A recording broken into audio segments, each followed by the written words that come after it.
ദൈവനാമത്തിന് മഹത്വമുണ്ടാകട്ടെ. 92-ാം സങ്കീർത്തനം 12, 13, 14, 15 വാക്യങ്ങൾ.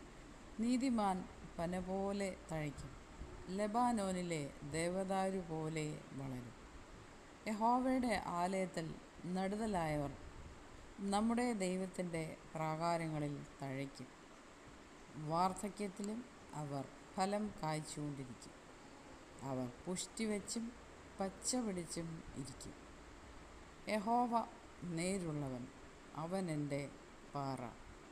ഇന്നത്തെ ദിവസം ഈ വചനങ്ങളാണ്.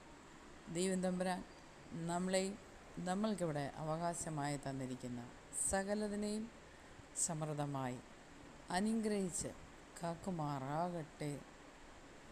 ആമേൻ.